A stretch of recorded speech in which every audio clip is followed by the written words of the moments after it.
Assalamualaikum warahmatullahi wabarakatuh. Alhamdulillah wassalatu wassalamu ala Rasulillah.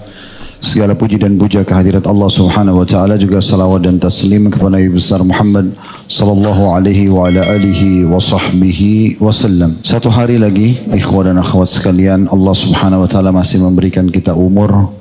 Maka saya mengajak diri saya dan teman-teman sekalian memaksimalkan hari ini. Walaupun kita sudah masuk malam sekarang, tapi tetap ini adalah hari emas kita dan masih bisa kita maksimalkan untuk beribadah kepada Allah Subhanahu wa taala.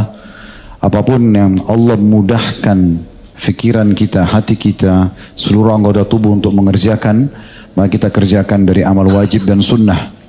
Jangan ditunda, dan kalau memang masih terfikir, Allah Subhanahu wa taala mengingatkan kita tentang masalah dosa yang pernah kita lakukan, segera bertobat sebelum menutup malam kita ini, karena kita tidak tahu ajal kapan datang. Maka beruntunglah orang yang selalu bisa menilai ya waktu-waktu yang berlalu dalam hidupnya sebelum datang ajal, karena memang kita ini hitungan hari saja. Jadi kita ini seperti cuma hitungan angka, sebagaimana kata Hasan Basri rahimahullah. Beruntunglah orang yang memaksimalkan waktunya dalam ketaatan dan bertobat dari dosa-dosanya. Dan insya Allah kita akan mulai dengan pertanyaan pertama. Fadhal, silakan. Bismillah. Kita mulai pertanyaan pertama, Ustaz, dari seorang akhwat ini, Ustaz. Bagaimana nasib kelangsungan hidup para istri sahabat yang ditinggal jihad dan suaminya mati syahid di medan perang? Bagaimana ia memenuhi kebutuhan-kebutuhan dirinya sendiri dan juga anak-anaknya karena tidak memiliki nafkah? Karena saya khawatir jika saya ditinggal mati oleh suami saya tidak memiliki nafkah. Dan jika saya menikah lagi, saya tidak bisa bersama suami saya di surga. Mohon pencerahannya, Ustaz. Kalau penanya ini sekarang suaminya masih hidup, tidak usah pikir ke sana dulu. Iya, sama dengan orang bilang, nanti kalau saya cerai, saya harus bagaimana? Padahal dia sekarang belum bercerai. Jadi saran saya tidak usah terlalu jauh pikirannya ke sana. Mungkin Anda lebih dulu mati dari suami. Kan bisa juga kan? Kan bisa saja. Sehingga yang bukan Anda jadi janda, tapi suami Anda jadi duda. Kan bisa juga. Jadi memang kita boleh dalam Islam punya fikiran untuk menata hidup kita ke depan, tetapi bukan menjadi target utama sehingga akhirnya kita menaruh pertanyaan-pertanyaan yang seperti biasa dibahasakan dan dibahas oleh orang-orang non-muslim ya. Mereka kadang-kadang menjual jasa, mengatakan nanti kalau sakit, nanti kalau tabrakan, nanti kalau begini dan begitu. Itu nanti.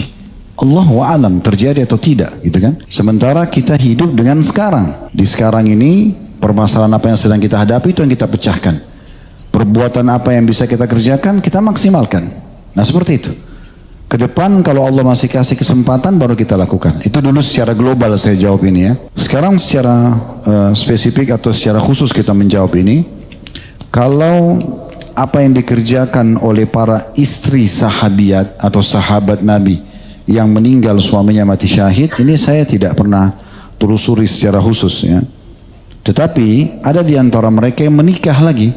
Memang menikah lagi. Seperti kasus ya, banyak di antara istri syuhada Badr, syuhada Uhud, yang pada saat mereka meninggal, istri mereka dinikahi oleh sahabat-sahabat yang lain ya, sehingga mereka ternaungi.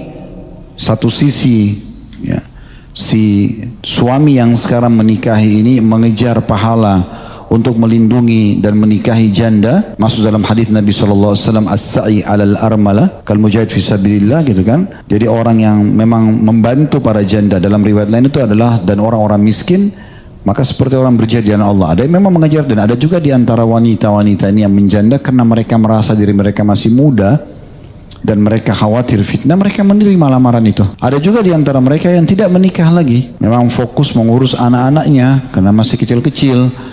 Dan ini juga punya keutamaan sendiri. Dalam salah satu riwayat tentang salah satu dari 4 ciri wanita ahli surga adalah yang tidak menikah lagi setelah suaminya meninggal karena mengurus anak-anaknya yang masih kecil. Itu juga bagian daripada keutamaan tersendiri. Ini dulu ya, tentang kondisi istri-istri para sahabat yang ditinggal oleh suaminya meninggal dunia. Ada di antara mereka yang menikah, Ada di antara mereka yang tidak menikah. Kalau kekhawatiran penanya di sini, dari mana akan nanti sumber rezeki, ya, pada saat tidak punya kerjaan misalnya, khawatir kalau menikah lagi nanti tidak ketemu sama suaminya, karena memang bisa ikut dengan suami yang terakhir misalnya, ya.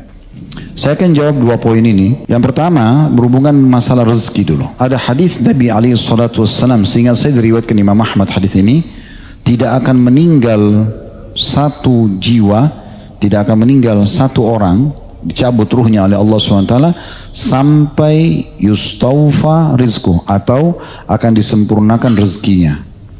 Jadi antum tidak akan meninggal, kita semua tidak akan meninggal sampai sepotong roti atau seteguk air yang harusnya sudah Allah takdirkan sebagai rezeki sampai ke kita.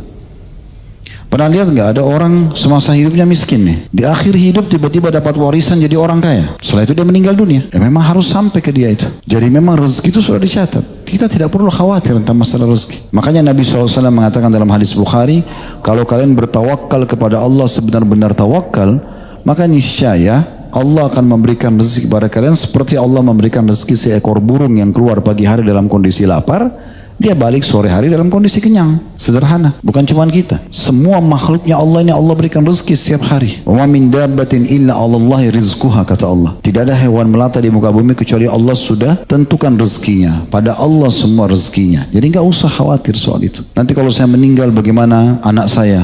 Itu bukan urusan kita lagi. Pemilik anak itu adalah Allah, bukan kita. Ya, kita ini hanya status. Saya dan teman-teman laki-laki sini kita cuma diamanahkan sperma oleh Allah yang kita tuangkan di rahim istri, maka kita berstatus ayah nanti kalau lahir anak. Sang ibu, sang istri ini punya sel telur yang nanti jadi kantong buat bayinya dan dia mengandung, akhirnya dia dapat status ibu. Kita bukan pemilik. Kita nggak akan pernah bisa menentukan alisnya anak kita, mata dia, jenis kelamin dia, rambut dia, nggak bisa. Lahir laki-laki ya terima, lahir perempuan ya terima. Sehat diterima, cacat diterima. Ciptaan Allah Subhanahu Wa Taala. Harus lebih kembali kepada masalah tauhid ini, pengesaan kepada Allah SWT. Jangan khawatir soal rezeki. Jangan pernah pikirkan soal rezeki. Makanya Fudail bin Iyad rahimahullah pernah ditanya, apa kekayaan yang paling besar yang Anda miliki? Kata beliau, 2, dan saya dengan ini sangat kaya. Yang pertama, keyakinan saya tentang Tuhan saya ada, dan yang kedua, saya tidak perlu memikirkan apa yang sudah jadi milik orang lain. Artinya akan sampai kepada saya kalau rezeki saya. Penanya mengatakan, apakah Anda tidak khawatir miskin? Kata dia, bagaimana saya khawatir miskin sementara penjamin saya Tuhan alam semesta? Ini harus punya keyakinan seperti itu. Tugas kita adalah ikhtiar. Kalau betul seperti yang penanya katakan, suaminya lebih dulu meninggal dari dia, dan ternyata anak-anaknya masih kecil, dia tidak punya kerjaan, maka Allah sebagai sponsor dia, Allah yang akan menaungi dia, tidak perlu khawatir. Tugas dia apa? Ikhtiar. Nanti di masa itu Allah akan bukakan jalannya itu. Mungkin ada yang mengajak dia untuk berusaha, mungkin ada keluarganya yang mensponsori dia, memberikan nafkah misalnya, ada yang memberikan beasiswa anak-anaknya misalnya, itu akan ada masa itu. Ya. Kalau masalah yang kedua tadi, walaupun ini kita bagi tadi jadi 4 jawaban ya, tapi yang 2 terakhir tadi yang saya bilang, itu adalah masalah ketemu dengan suami di surga. Pernah satu kali Ummu Salamah radhiyallahu anha bertanya kepada Nabi SAW, karena Ummu Salamah janda dan beliau punya anak Salamah, Umar saat itu dibawa kepada namanya Umar bin Abi Salamah, anaknya pernah ikut bersama Nabi SAW satu rumah, karena ibunya janda nikah sama Nabi, jadi anaknya pun dari suami pertama dibawa ke rumah Nabi SAW. Kalau pernah dengar hadis yang Nabi pernah makan bersama anak kecil, lalu Nabi mengatakan, ya gulam samillah, hai anak kecil, bacalah bismillah, ya, wakul biyaminik, makan dengan tangan kananmu, wakul mimman yalik, makan di hadap. Itu adalah anak dari Ummu Salamah yang sedang makan bersama Nabi SAW. Jadi anak sambungnya Nabi gitu. Nah pada saat itu Ummu Salamah berkata, ya Rasulullah, dengan beliau sedikit malu mengatakan, ya Rasulullah, kira-kira kalau seorang wanita menikah dengan 2 orang laki-laki, nanti di surga bersama siapa dia? Dia sungkan untuk mengatakan, nanti saya di surga sama Anda atau sama Abu Salamah, karena ada suami pertamanya. Kayak tidak kurang sopan kalau mengatakan pada Nabi Abu Salamah disebutin, karena ini sudah mantan atau sudah meninggal suami beliau. Maka kata Nabi SAW, wahai Ummu Salamah, dia akan bersama dengan suami yang paling baik akhlaknya. Di sini tentu Nabi SAW, gitu kan? Berarti nggak usah khawatir. di akhirat teman-teman, jangan antum bawa perasaan dunia ke akhirat ya. Misal nanti di surga ini ketemu mantan suami sama mantan istri. Ini pernah cekcok di dunia, cerai. Sekarang dua-duanya soleh dan soleha masuk surga. Nanti di sana mereka bilang, itu mantan saya. Gak ada. Sudah gak ada perasaan itu. Allah mengatakan dalam Al-Quran, wa nazza'na min qulubihim atau fi qulubihim gillan. Ya. Atau maaf, ayatnya saya khawatir keliru sedikit di sini. Saya tiba-tiba terlupa jumlah totalnya. Tapi yang jelas Allah mengatakan, dan kami keluarkan semua ya masalah-masalah dari hati mereka ahli surga itu, dibersihkan semua. Jadi nggak ada lagi. Kita sebelum masuk surga di sebuah tempat sehingga saya namanya Qantara, setelah jembatan Sirat, nanti ahli surga akan kumpul di depan surga. Mereka saling membersihkan satu sama yang lain di situ. Apapun masalah sudah selesai semua. Orang masuk surga tidak ada lagi pikiran dia dan perasaan dia seperti di dunia. Ini pernah memukul yang ini pernah membunuh yang ini. Bahkan Nabi SAW pernah bilang apa?